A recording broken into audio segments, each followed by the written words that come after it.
Yeah, so I found this during April Fool's Day. I was going to say probably right around April 1st, right? Yeah. This was by a company called Wiz. Yeah, CISOtopia. It's the world's first ever cybersecurity toy store. Which is it's just funny. I think it's really well done. It is. It's very well done. It's great. The frustrating thing about this website was that the fact that it is a joke. Because I would totally buy some of this stuff. Blindfolds for your legal team.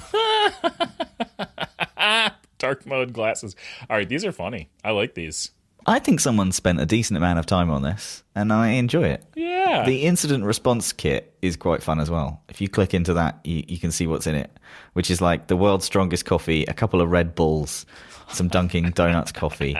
Like it's basically just all things to face the all-nighter. Oh, this is okay. I'm all in for this website now. This is fantastic. Someone's put some serious time into this because like the cat in VR with some coffee is really quite cool as well. The Magic 8 Ball for cybersecurity experts, where it just says, blame the intern. Oh, it's got a whole host of possible answers. Don't trust the logs. Call legal. Time to inform the board. 2FA was off. Take a deep breath. Update your LinkedIn profile. Oh, boy. Deploy the cloak of invisibility. That's awesome. Get the incident response team a pizza. Oh, my gosh. Then I see things like CISO with a sign kit, and it's a bit of cardboard and a permanent marker for $5. There's everything here that's going to make me chuckle. Made with love by Wiz. Just to kind of let you down gently, you cannot buy any of this stuff. Yeah. Like, this is all fake, right? Yeah, nice. Because you get on there and, like, the CISO juggling balls, I think, like, maybe dark mode glasses, like, hilarious. That's definitely not a thing. And then I got down to, like, the CISO panic button, and I was like, I wonder if that's a thing, but no, turns out all of this is fake. You can't buy it. That's too bad. These are great. The frustrating thing is it lets you add it to cart and only tells you when you go to check out that it hasn't, that it's not a real thing.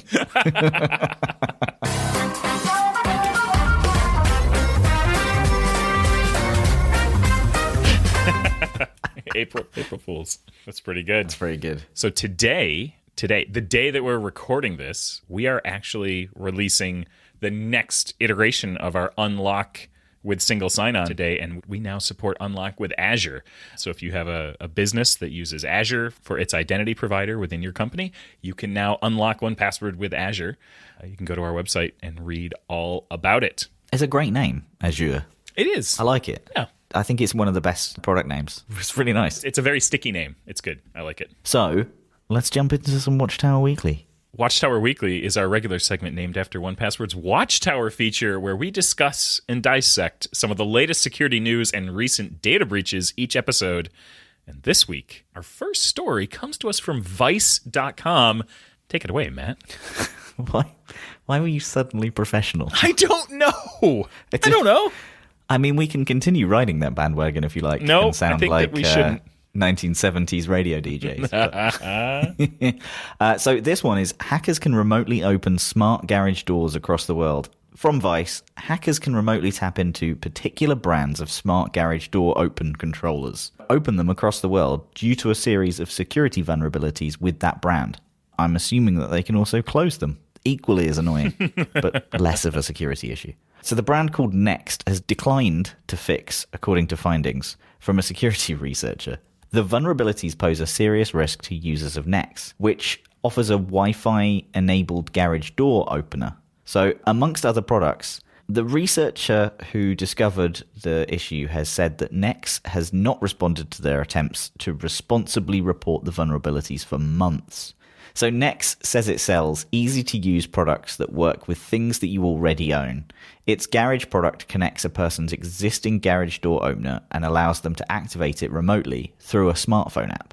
I'm assuming these things are like radio controlled, and then so they have like a button pusher or like a repeater for the signal, and then you tap your smartphone or something like that, and then it pings the garage door, right? Correct, yes. Life is complicated enough, they say. Remembering whether or not you left your garage door open should be the least of your worries. Get peace of mind, the company advertises on its website. Is that true? You have one of these American garage doors that isn't 100 years old and made of wood, right? Correct, yes. It's a big aluminum thing. And do you have like a thing that tells you whether it's open or closed? Or is it just like you press a button? I do. Seriously? High-tech garages. Well, yeah, like the smart garage door opener kit that I bought for it came with a sensor. It's just a little magnetic sensor that when the garage door is closed, it just tells HomeKit it's closed. That's pretty good. It's not made by Nex, is it? I'm going to go and find out. I'm pretty sure it's not. Okay. So Sam Sabetan, the security researcher, told Motherboard that you can actually do this completely remotely anywhere in the world. And he made a video proof of concept of the hack.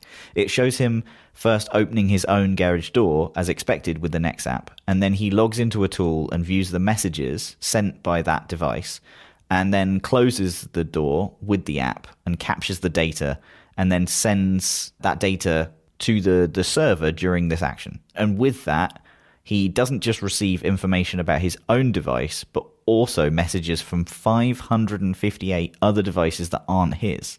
He is now able to then see the device ID, the email address, and the name linked to each other. So he replayed a command back to the garage door through the software rather than the app, and his door opened once again. So he only tested this on his own garage door, but he could remotely open other users' garage doors with this technique. So he told Motherboard that he could open doors for any customer, and that's the craziest kind of bug. So the consequences of someone kind of weaponizing these vulnerabilities are wide-ranging and potentially a real security threat for Nex's customers.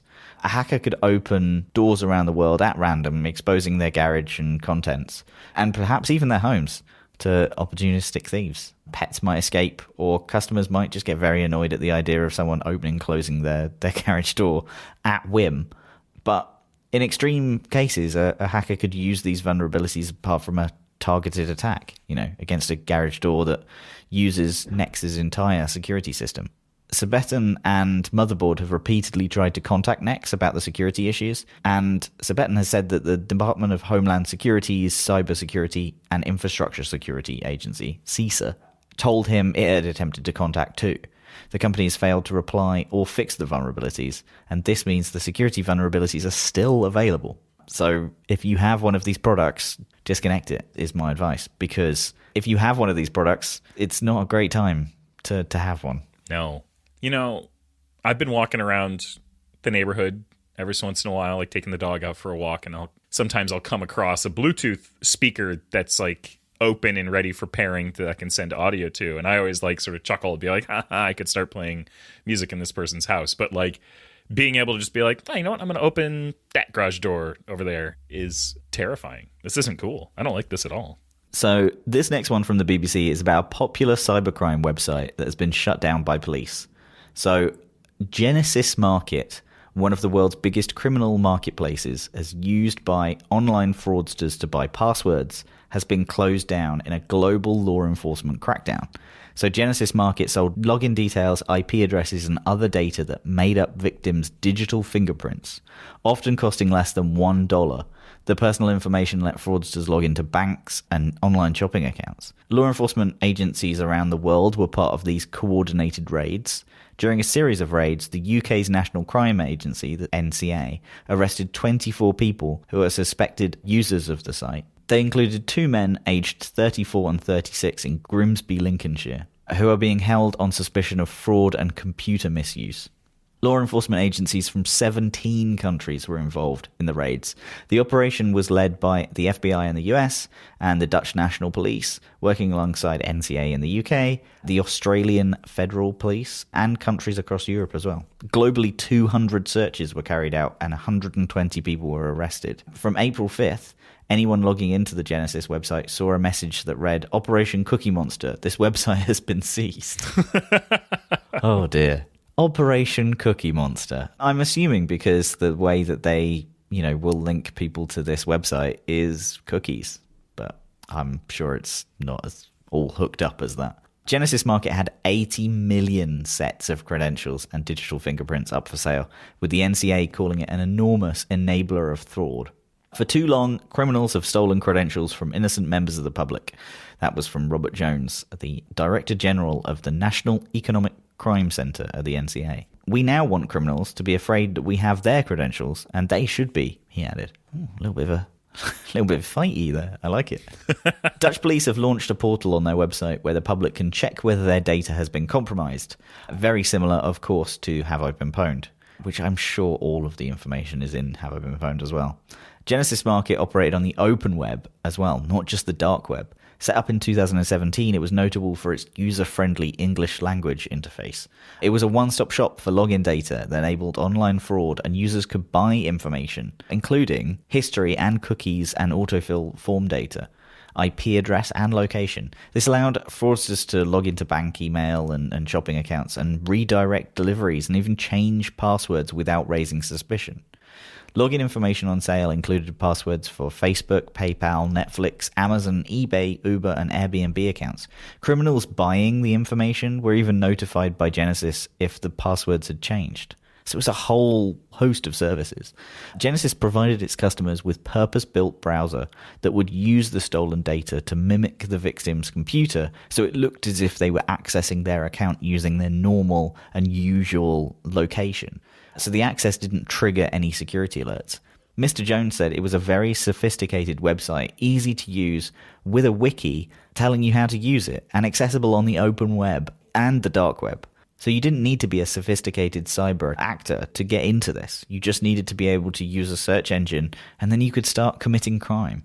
So depending on how much data was available, a victim's information would sell for around $1 or up to hundreds of dollars. And while Genesis users were mostly accessing it for fraud, the data on sale could also be used for things like ransomware attacks, where hackers could block access to data and demand payment to release it. The individual's data that led to the 2021 hacking of gaming giant Electronic Arts, EA, was sold for just $10. Will Line, head of cybersecurity intelligence at NCA, said Genesis was a significant marketplace for buying login information and believes there are around 2 million victims worldwide. So 2 million victims worldwide, 80 million sets of credentials and digital fingerprints up for sale. This is wild. This place was huge, and great work that they've shut it down. Yeah, this is really something. It is amazing to me that things like this exist. Especially on the open web. Yeah, exactly. Without just being like immediately shut down. It's fascinating. It's set up in 2017. I realize you read that out, but like, my goodness, that's 6 years this thing was kicking around. Wow. So this next one's from VentureBeat, and it's incredibly depressing. More depressing than other ones that we've read out today, which have been pretty depressing. A third of organizations admit to covering up data breaches. New research released by cybersecurity vendor Bitdefender surveyed over 400 IT and security professionals who work in companies with 1,000 employees or more. Bitdefender found that 42% of IT and security professionals surveyed had been told to keep breaches confidential, i.e. to cover them up when they should have been reported. Perhaps even more shockingly, 29.9% of respondents admitted to actually keeping the breach confidential instead of reporting it. This research highlights that an alarming number of organizations are willing to ignore their obligations to report data breaches to regulators and customers in an attempt to avoid legal and financial penalties. The research comes less than a year after the FTC convicted former Uber CSO Joseph Sullivan for attempting to cover up a hack of Uber in 2016. The case highlighted that lying about data breaches is a serious criminal offense in many jurisdictions. 52% of the organizations have experienced a data breach within the last 12 months. I mean, that's wild alone. The 5 threats that respondents reported that they are most concerned about are software vulnerabilities and zero-day attacks, so that's 53.9%. Phishing and social engineering was 52.2%. Supply chain attacks, 49%. And ransomware, 48.5%. And insider threats, bringing up the rear at 36.5%. So a bunch of things top of mind for CISOs. So Andrei Folescu, the Senior Vice President of Products at Bitdefender, said worldwide organizations are under tremendous pressure to contend with evolving threats such as ransomware, zero-day vulnerabilities, and espionage, while struggling with the complexities of extending security coverage across environments and an ongoing skills shortage. He also said that the results of this survey demonstrate more than ever the importance of layered security that delivers advanced threat prevention, detection, and response across the entire business, while improving efficiencies that allow security teams to do more with less. I'm sorry. I'm sure this guy's great, but my God, that quote is empty. Yeah. More with less. Doesn't everybody wish that? Yeah, that is such a red flag. That's a daytime TV advert slogan. Do you want to do more with less? Yeah, exactly. So, I mean, this sucks. Yeah, not great. Because it is really important for organizations to tell you when they've been breached, because it's your information that they're holding. I think this is the most depressing one of the day. Yeah, because it's impossible for us to know if we've been breached or not if people aren't telling us, which is terrible. Yeah, agreed. Well, should we move on to something a little bit lighter? Yeah, let's do it. Whoa. All right, so that's all for Watchtower Weekly. And now I think it's time for my chat with Steve Won at 1Password, where he breaks down how 1Password is going to support passkeys and 1Password's plan for going passwordless. I think this is a really cool time for us, and it's a really nice interview to dive into all that 1Password has planned for what I think is the future of authentication. So here's Steve. We're jumping into this week at 1Password today, and I'm delighted to welcome Chief Product Officer Steve Won as we cover all things passwordless, passkeys, and more specifically, how 1Password is going to lead the way to the passwordless future. Hello, Steve. Hey, Matt. Pleased to be here. So, first things first, can you give us a quick refresher on what a passkey is and how it's different from regular passwords? Yeah, for sure. So you can think about passkeys as a replacement for passwords. It's like a token that is going to work across devices to proxy as your credential. And I think there are a number of cool things about it. One, it sort of eliminates the problem of credential theft because it's built upon the principles of public key cryptography, which is also what 1Password's cryptographic model is based upon. And then secondarily, and I feel like this is like an underrated aspect of it, is when you put in a password, what you're doing is you're proving that yourself as a user are Matt or Talon or whatever your online handle might be. And what passkeys actually allow you to do is not only have the website verify you, but your credential will also verify the website. And the exciting thing about that is it's sort of a two-way authentication step, which just has tremendous like privacy implications and security implications in terms of the type of information that we share when we log in to websites and services that we use every single day. So they're more secure than passwords. They do this kind of two-step process. Are there any other ways that passkeys are better than passwords? Well, for one, it's something you don't have to remember at all. And it's a little counterintuitive, right? Because authentication is meant to be frictionful. Like authentication goes back all the way back to like challenge coins and with Roman centurions passing off tokens to each other to prove that they belong to whatever legion and so forth. And passkeys rely on the predicates that we use every single day on laptops and phones, Touch ID, Face ID, Windows Hello. Things that we, on a phone, you're probably doing what 45 times a day, unlocking that device with Face ID or fingerprint on an Android device. On a laptop, you're probably unlocking like 10 to 15 times a day. We're using the same predicate, the same user experience. So it's just going to be so much more dang easier for end users to authenticate using something that they trust.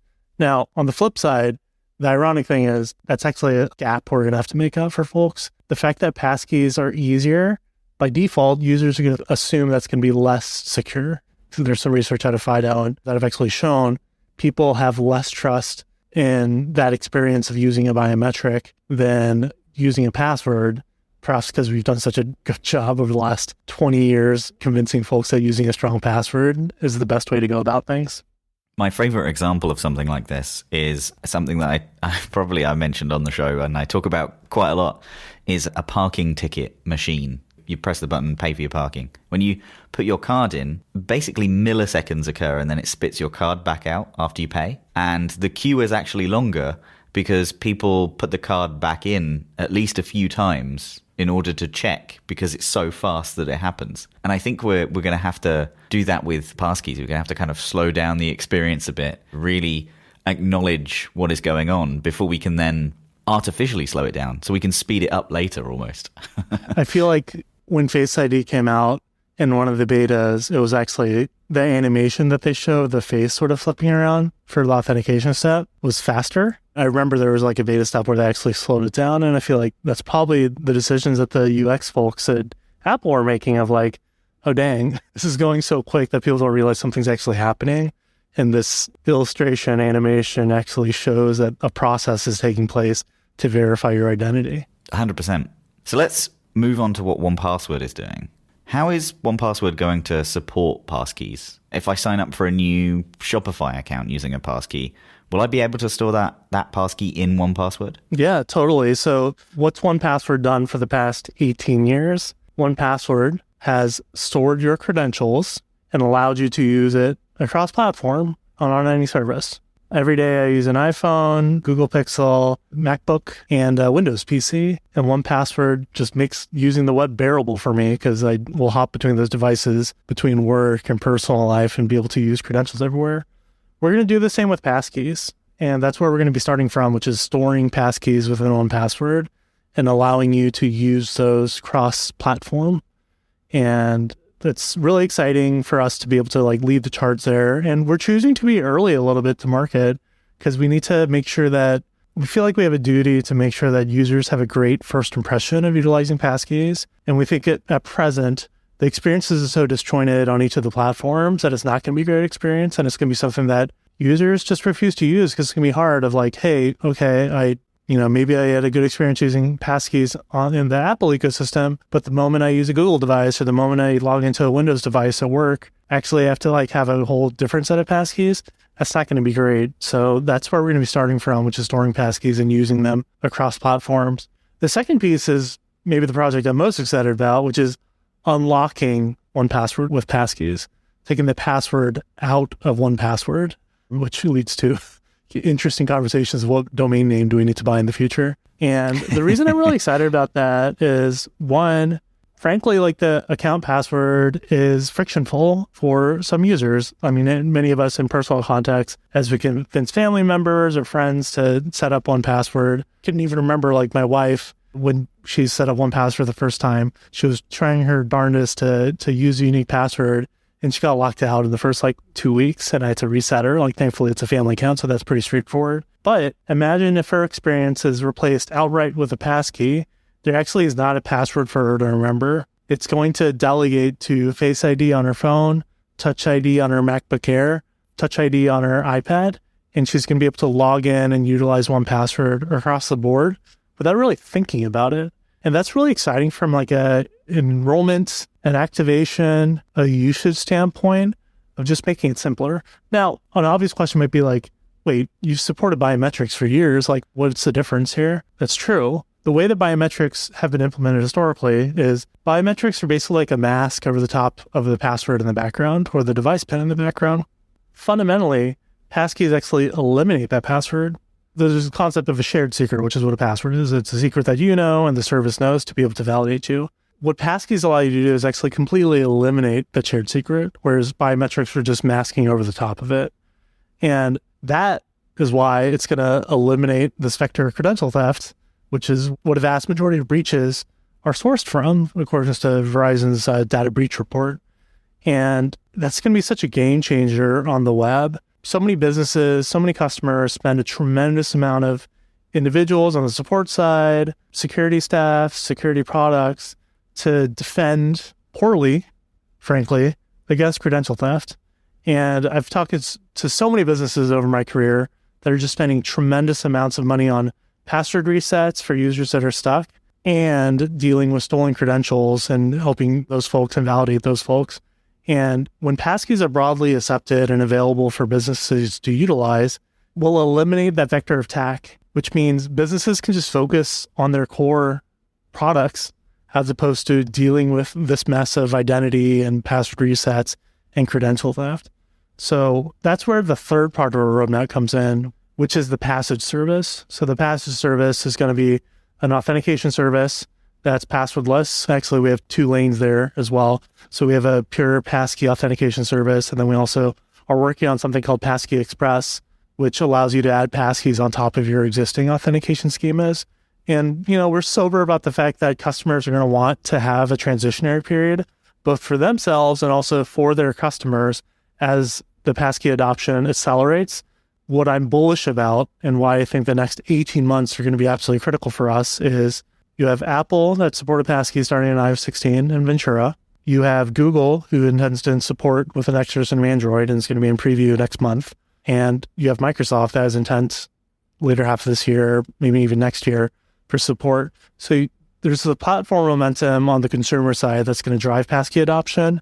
And we need to be there to make sure that users have a great experience across all those platforms, as there's uneven support to start out with. So, say I'm one of these end users that starts picking up passkeys. What can I kind of expect from my experience of 1Password initially? I'm really excited. Obviously, I listen to the podcast, all of that stuff. So I'm a really avid 1Password user, and I want to use 1Password for passkeys the day one that they come out. What can I really expect? Yeah, so you'll be able to go to a service, for example, like PayPal, eBay. You'll be able to go set up a passkey, and 1Password will pop up, just like we do with storing credentials, and say, hey, do you want to store this passkey in 1Password? And we'll allow you to store the passkey within 1Password. And then as you go from device to device to authenticate, you'll be able to utilize that passkey to log in to that service. So just completely, no longer using a password for that service.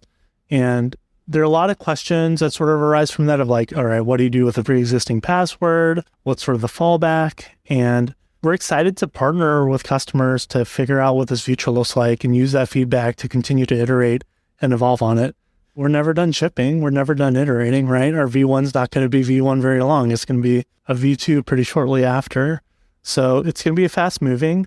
What customers can expect from 1Password is we're going to be on the bleeding edge, and we're going to continue to iterate, and we're going to make that experience better and better over time as passkeys get more broadly adopted across services. And customers, a great resource for folks to look at is passkeys.directory.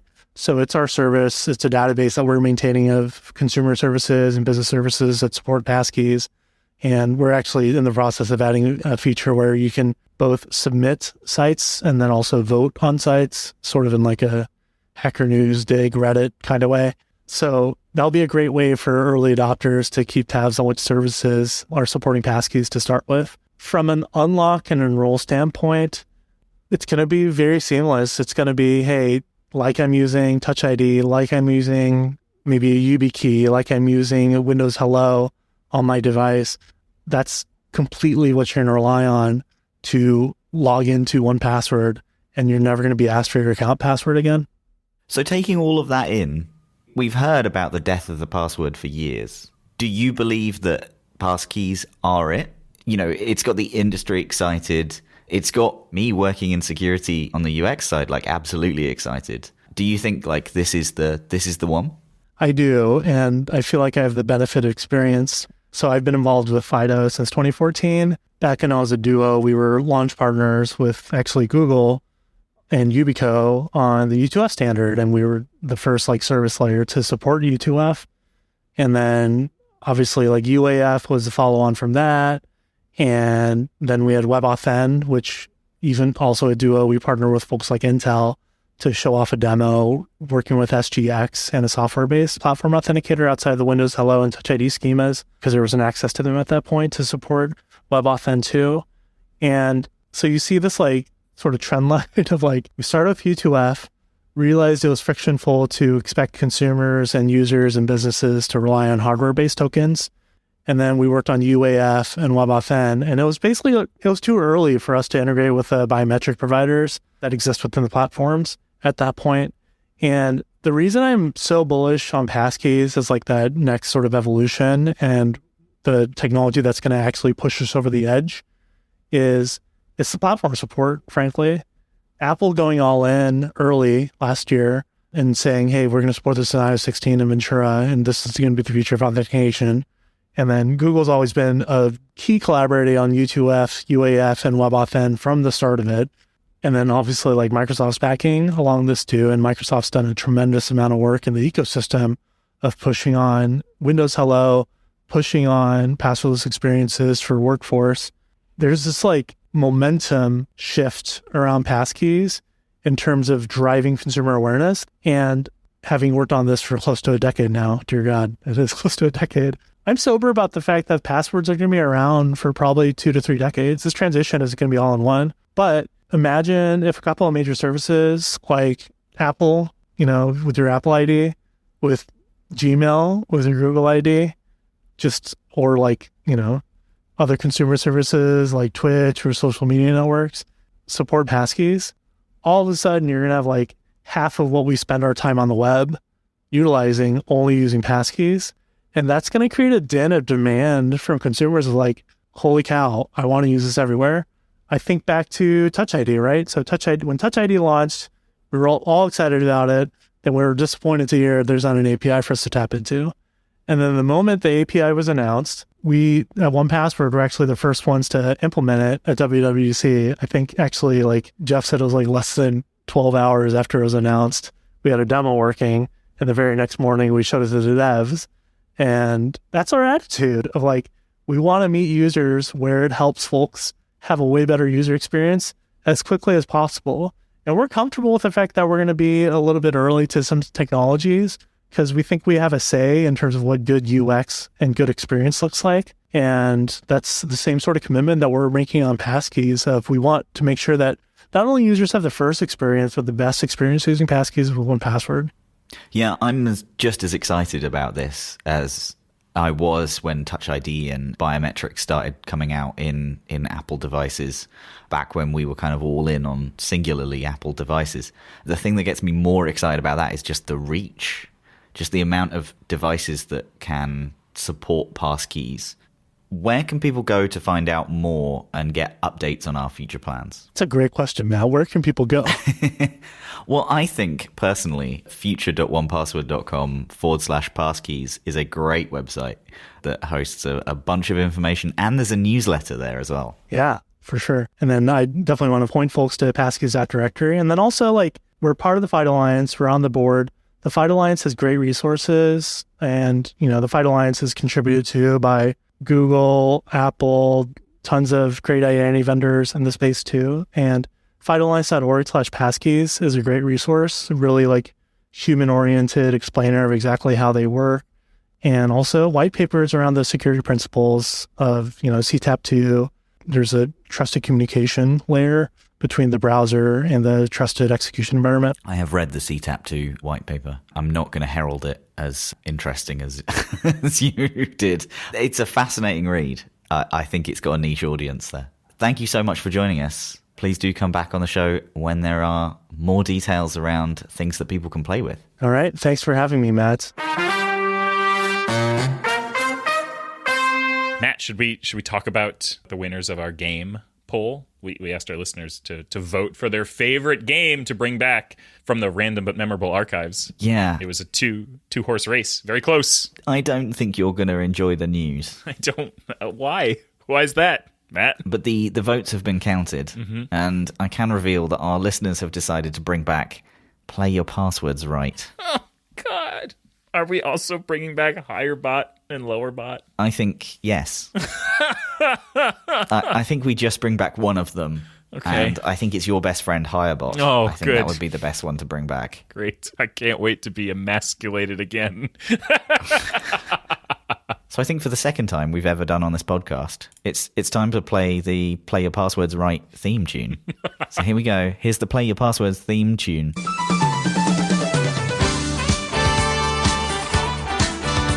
You can't see me, but I'm dancing. I am too!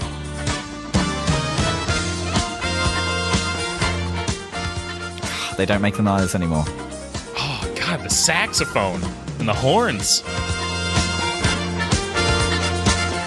Best bit.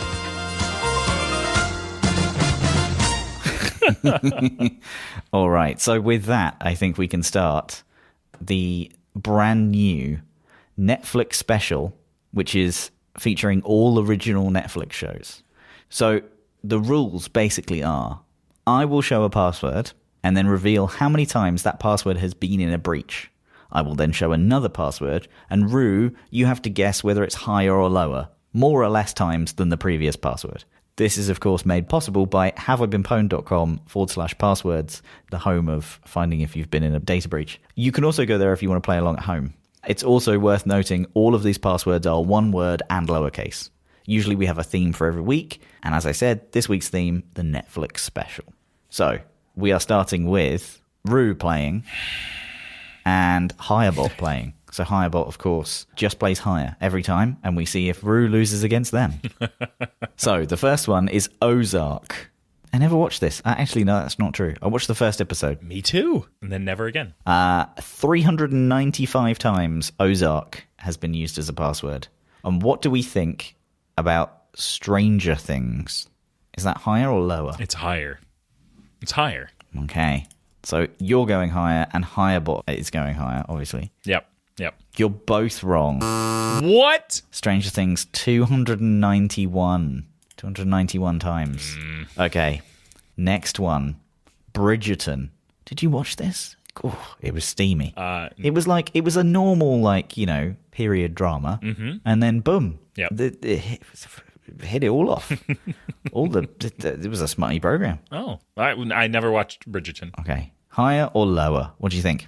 It's higher. It's higher than Stranger Things. It's lower again. Come on! Both of you are still wrong. Bridgerton, 33. So, not great, but not terrible. Well, at least I'm not losing to Hirebot yet. Okay. Next one, Orange is the New Black. God, they made 15 series of this. It's lower. This one is lower still. Okay. You are correct.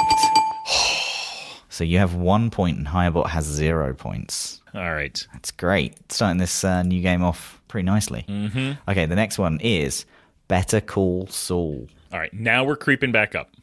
Better Call Saul. We're gonna climb back up. That one's gonna be higher. Okay. It is lower. Oh my gosh! 14. Do you know what? A little bit of faith in humanity restored here. People are not using a lot of these as passwords, which is good. Yeah, I think so. All right. Okay, the next one is The Witcher. Okay, higher.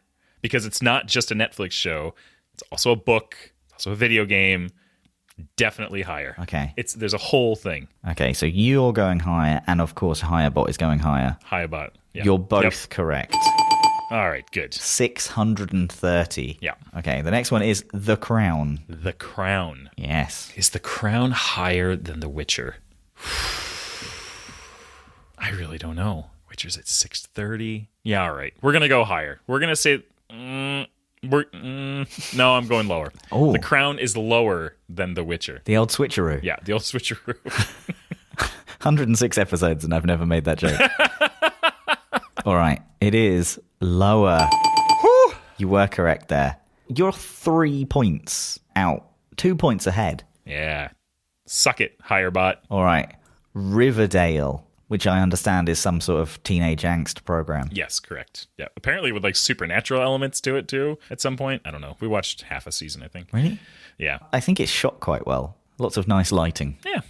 Yep. More popular than The Crown, do you think? No, it's lower. Riverdale, we're headed back down here. Okay, so you're going lower. Yep. Hirebot is, of course, going higher. Yep. Hirebot takes it. Oh! 4,068. Holy. Yeah. How many more of these do we got? Because at this point, I got to play the game, not the 1, 2, 3. We've got 3 more. 3 more. All right, so I'm gonna start playing my opponent here as opposed to the game. Okay. Next one is Love is Blind. Did you watch this? I watched both the American one and the Japanese one. No, I haven't watched this. This is the one. It's real good. Basically, they put them in 2 porter cabins stuck side by side, and then they shout at each other through the wall, and then they tell each other that they've fallen in love from just having a conversation in a porter cabin for a while. And then they send them on a honeymoon and basically give them situations where they might have an argument. I love it. It sounds terrible. But is it more popular than Riverdale? It is. I nearly said Riverdance then. It's definitely more popular than Riverdance. But it's definitely not more popular than Riverdance. Okay, all right, fine. Michael Flatley is finest. Yeah, Lord of the Dance. I know. Listen, I had it on VHS back in the day. I understand. Oh, I had it around my nan's. I used to go there every weekend and watch it. Yep. But this isn't that. This is no. So I've heard the shirts aren't as good. Okay, we're gonna go higher. We've descended here. Let's get back on track. We're going higher than Riverdale. Hang on, what did I say it was again? Love is Blind. That's it. Love is Blind. So Hirebot's going higher, and you're going higher too. Yep. You're both correct. 5,789. Love is Blind. Good. I'm assuming that you're playing the tact of, like, it's a phrase as well as a TV show. Yeah. Also, like, I can't lose if I just match Hirebot from here on out. So, Right. The next one, Squid Game. One word, all lowercase. Higher or lower? Oh, man. More popular than Love is Blind? Or... I'm breaking with my tactic here. It's Squid Game is lower. Okay, so you're going lower. Hirebot's going higher. You are correct. Only 8. Yes. 8 people have got a pwned password of Squid Game. Extend that lead. Love it. Good. All right, we've got one more. One more. I can't lose. This is an anomaly to your history. So, the Umbrella Academy. This is one with the English accented monkey. Mm-hmm. Yep. Played probably by... What the hell's his name? Who does all the motion capture stuff? He was Gollum. He was... Oh, he was in the new Luther movie as the bad guy, and he was really good. Yes. What was his name? It's right on the tip of my tongue. Oh, God. He was in... Andy Serkis. It's your man, Andy Serkis. That's who it is. I think it's just Circus, but yeah, okay. So English monkey, chimp, actually probably played by Andy Serkis. I don't think it was, but okay. No, I don't think so either. Umbrella Academy. Is it popular? I don't know much about it, to be honest. No, this is lower. It's lower yet than Squid Game. Okay. I think it's also a book, a graphic novel. I'm still going lower. It's going to be lower. There's a guy in it called Reginald Hardgreaves. That's correct. What a brilliant name. Yeah, it's pretty good. Hang on, I'm just finding out the monkey voice. Adam Godley. No idea who he is. Right, there we go. So you are going what now? Lower than 8. Lower than Squid Game. Lower than 8. Yeah. Oof, okay. And Hirebot's, of course, going higher than 8. Yep. You are correct. Yeah! The Umbrella Academy, 0 times it has been pwned as a password. God, I'm so glad we brought this game back. I love it. You doubled Hirebot's score there. I did, yeah. Incredible stuff. How do you feel? I feel great. Top of the world. This is the best game. I don't know why we ever stopped. I love it. All right. I think it's brilliant. I love that it's come back. I mean, we've been at this for a number of years. Like, we now have classics that we can return to. Yeah. You missed the last episode, but the last game basically pulled weird things out of my head. What's in your wardrobe? My grandma was the answer. So there we go. Nice. Well, listen, this was a wonderful episode. This is a little bit of return to form, just the two of us here. I know. But I enjoyed it. It was a good time. Well, I'll see you on the 4-hour meeting that you added to my calendar. You're not showing up to that. I'm really not showing up to that. Either way, love you, Matt. Love you, bye.